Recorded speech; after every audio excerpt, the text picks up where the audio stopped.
you will hear a man asking for information about language classes over the phone.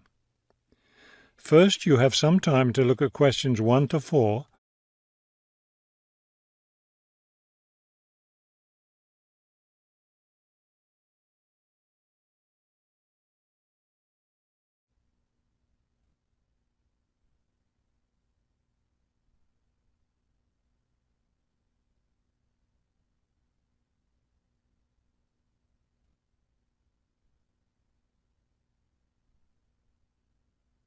Now we shall begin. You should answer the questions as you listen, because you will not hear the recording a second time. Listen carefully and answer questions 1 to 4. Good morning, Globetrotters Language School. How may I help you? Yes, I was wondering if you could give me some information on language classes. Certainly. What language are you interested in studying? Well, that's the thing. I'm interested in learning Japanese, but I'd also like to improve my Chinese. I don't know which to study right now. Maybe the class schedule will help you decide. Did you want to study in the morning, afternoon, or evening? I work in the evenings, so mornings or afternoons would be best. Then that decides it for you. We offer an advanced Chinese class, but it meets on Wednesday and Friday evenings. I couldn't do that. When do the Japanese classes meet? We have beginning Japanese on Tuesday and Thursday mornings. No, wait, that's intermediate Japanese. Which level do you want? Advanced? No, beginning, definitely. I know some Chinese and some French, but I'm a real beginner with Japanese. Well then, are you free Monday, Wednesday and Friday mornings? That's when the beginning Japanese classes meet. We also have intermediate French on Friday mornings. I could do those mornings, but I'd prefer afternoon.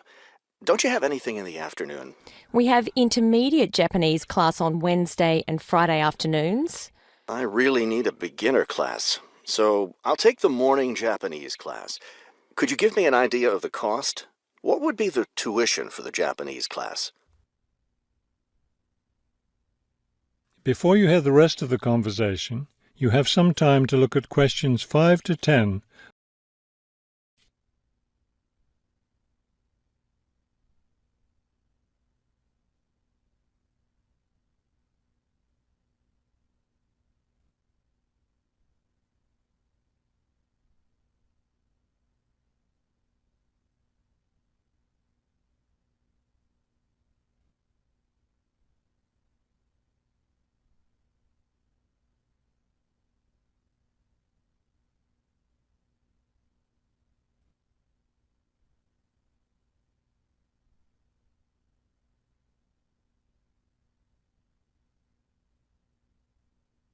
Now listen and answer questions 5 to 10. The beginning level classes meet 3 times a week, so they cost a bit more than the other levels. For a 6-week course, the cost would be $575. That's a bit steep. If it's hard for you to pay that much, you could sign up for just 4 weeks of class and pay $410, or you could pay for 1 week at a time at $125 a week. That comes out to be much more expensive once you add up all the weeks. That's true. You can save money by registering for 2 levels together. For example, pay for your beginning and intermediate classes now, and you'll get 12 weeks of class for just $1,050. That's not a bad deal, but I can't come up with that much money at once. I'll just pay for the 6-week course. Fine. That class begins next week, so you need to register right away. Can't I register over the phone? No, I'm sorry. We don't take phone registrations. What you'll need to do is visit the school office today or tomorrow. Bring a cheque for the tuition and a photo ID. Is that all? Yes, we'll give you a registration form to complete, or you can save time by visiting our website and downloading the form there. Complete it and bring it into the office with your cheque. Great. I'll stop by this afternoon. Fine. When you arrive, ask for Mr. Lindsay. He's in charge of student registration. I'm sorry, Mr. Who? Mr. Lindsay, spelled Lindsay. Thank you for your help. Thank you. We'll look forward to seeing you in class. That is the end of part 1. You now have half a minute to check your answers.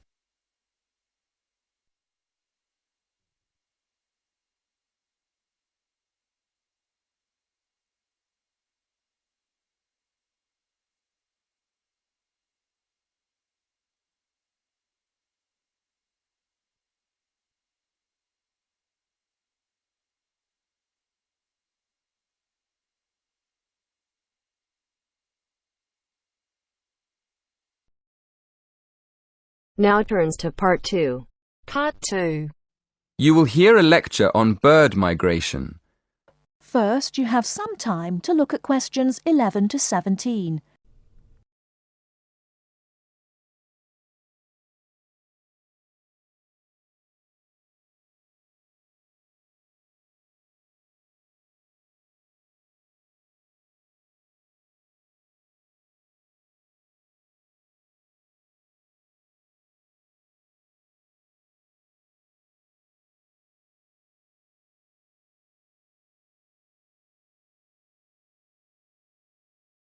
Now, listen carefully and answer questions 11 to 17. My lecture this evening will focus on the migration of birds. That is, how birds fly in big groups from different parts of the world at certain times of the year. In the first part of the lecture, I'll talk about the reasons why birds migrate, when they migrate, and which parts of the world they migrate from and to. To start with, why do birds migrate? Well, there are two main reasons. One, they migrate to look for food, and two, they travel to parts of the world that are more suitable for breeding. In fact, these reasons are closely linked. As you can imagine, when birds are breeding, they need extra food to feed their young. And in the spring, in the cooler climates of Europe, there is a lot of food for birds, especially insects. So, generally, during the spring, birds fly up from the tropics, which are hot, to cooler climates in the north. They stay there for a few months to bring up their young. And then, when the weather in the north gets cold in the winter, they fly back to warmer climates in the south. Now I'd like to talk a bit about how global warming has affected bird migration. One of the effects of global warming has been to make the spring come earlier in the northern regions of the world. When spring comes early, the plants and insects that birds need to bring up their young are also available earlier. Research has shown that quite a lot of birds have started to migrate earlier because of higher temperatures. But unfortunately for some species, this hasn't been early enough. What I'm saying is that birds that are travelling a long way for breeding may arrive too late to find enough food to feed their young, and their population drops drastically. Scientists are currently researching more about this. Before you hear the rest of the talk, you have some time to look at questions 18 to 20.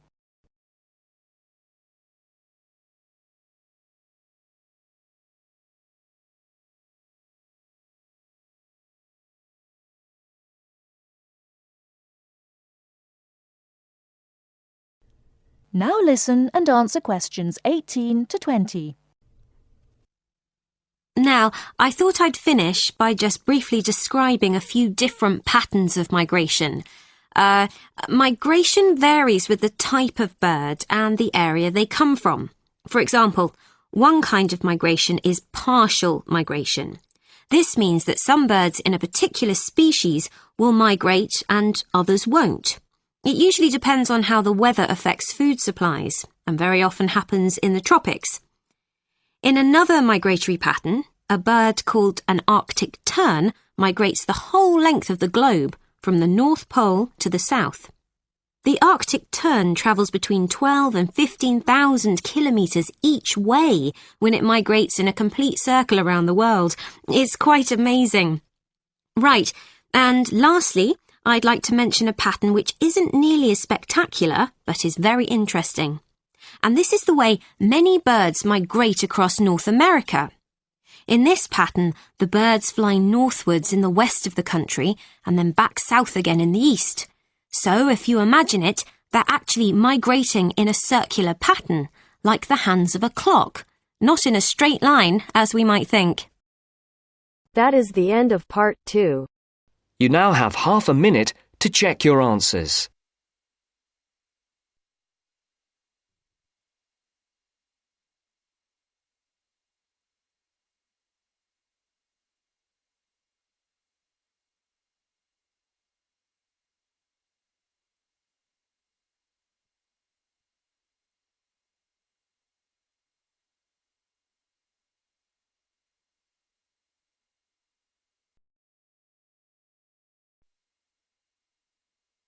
Now turns to part 3.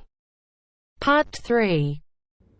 You will hear a conversation between a potential student at Clevedon College and a representative in the Information Centre. First, you have some time to look at questions 21 to 24.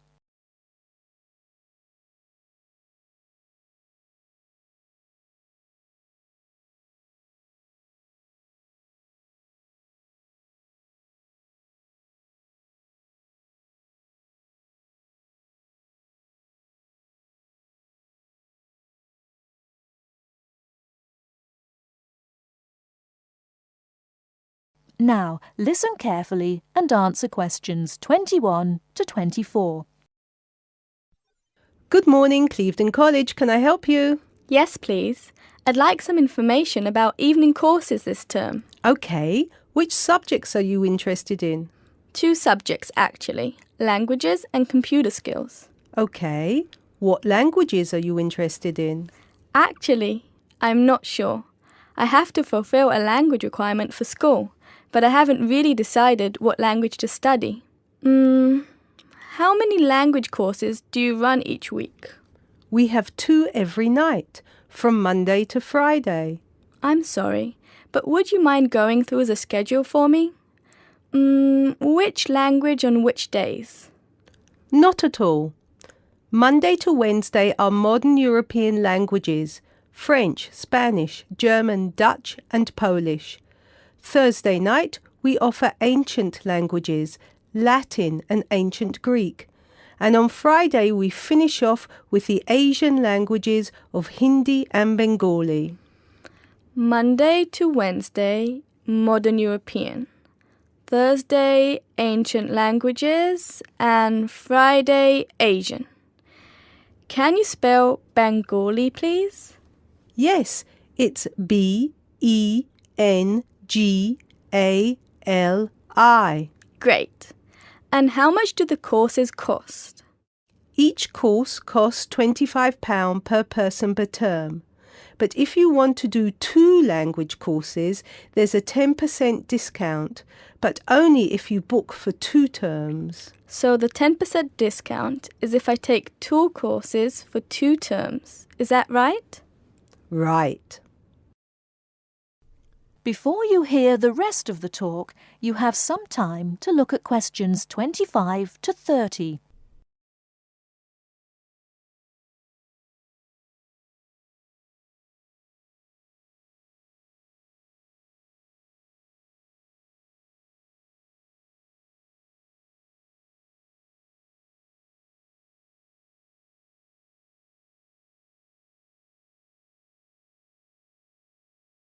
Now listen and answer questions 25 to 30.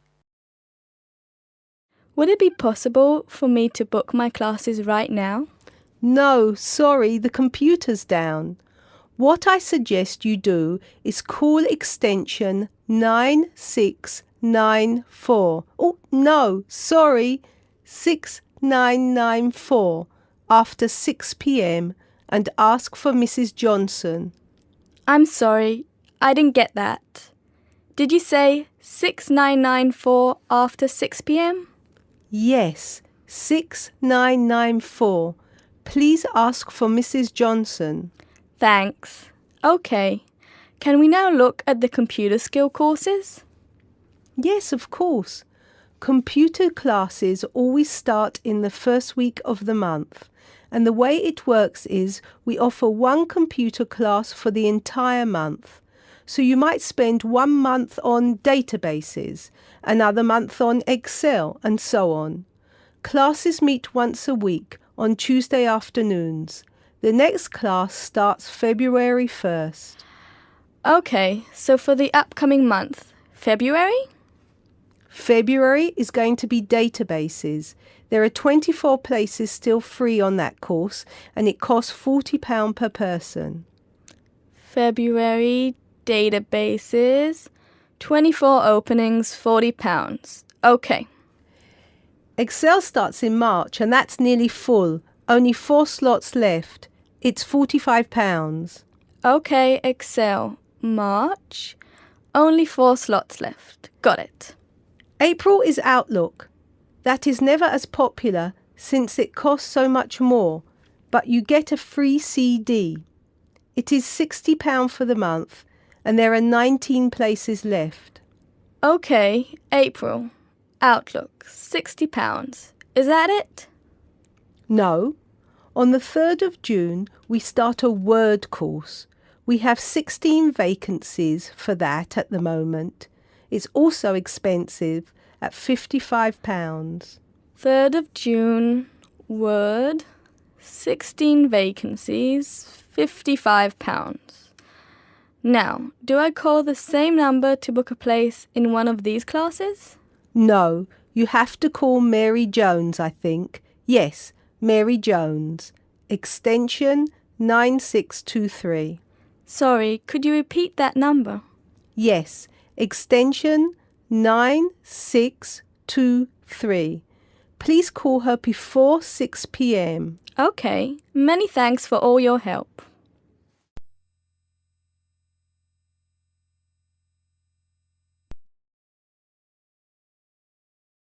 That is the end of part 3.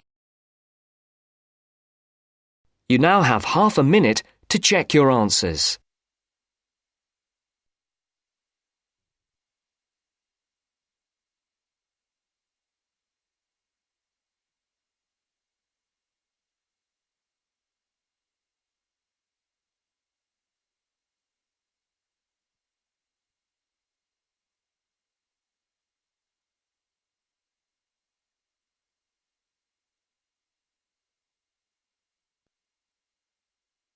Now turns to part 4.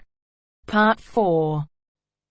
You will hear a lecturer in education talking about some experiments done in the USA to investigate the effects of reducing class sizes. First, you have some time to look at questions 31 to 40 on pages 71 and 72.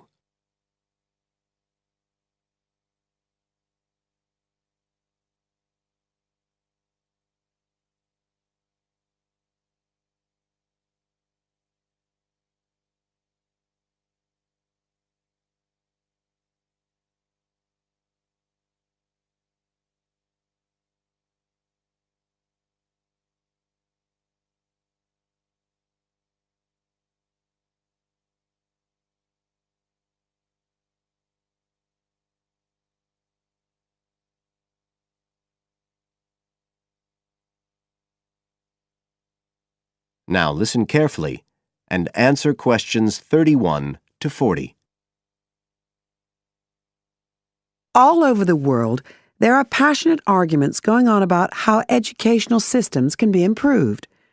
And of all the ideas for improving education, few are as simple or attractive as reducing the number of pupils per teacher.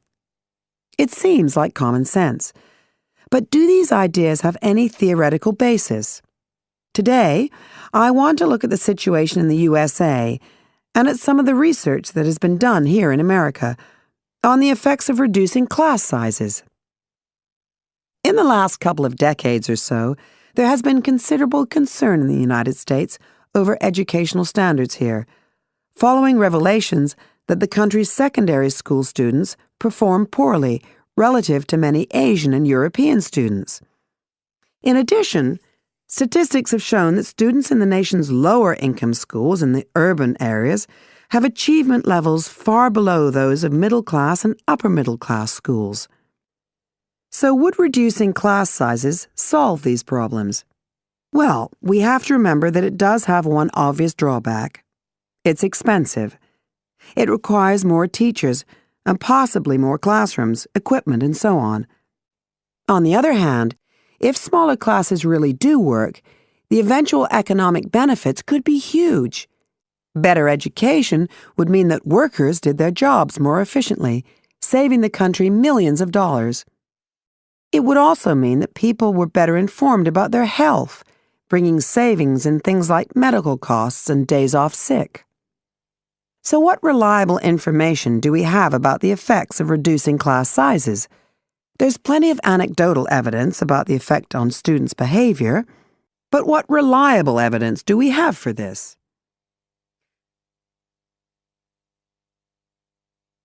Let's have a look at 3 research projects that have been carried out in the USA in the last couple of decades or so. The first study I'm going to look at took place in the state of Tennessee in the late 1980s. It involved some 70 schools.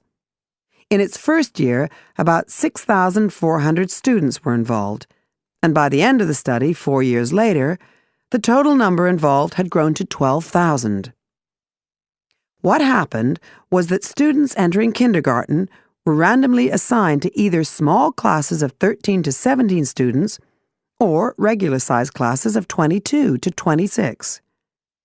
The students remained in whatever category they had been assigned to through the 3rd grade, and then, after that, they joined a regular classroom.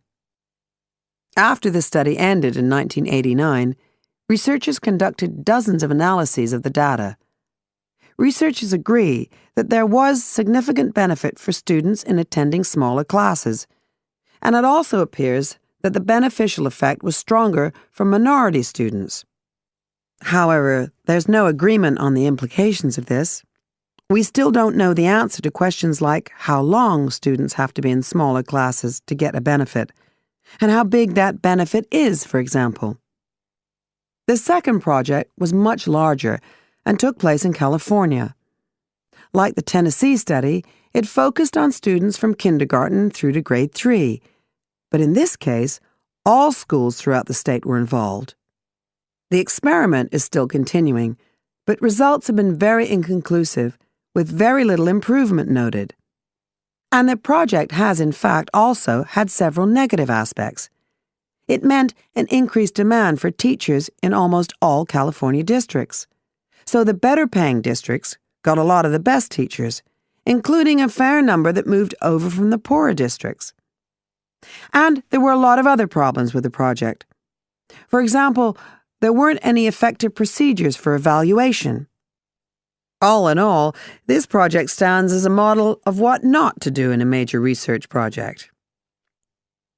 A third initiative took place in the state of Wisconsin at around the same time as the California project began, and it's interesting to compare the two.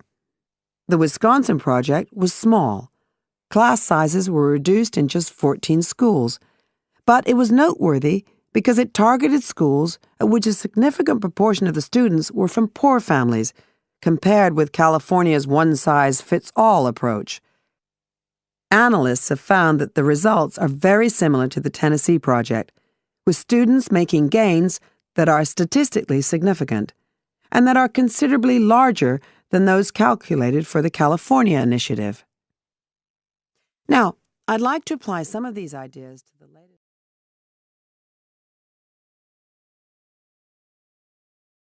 That is the end of part 4.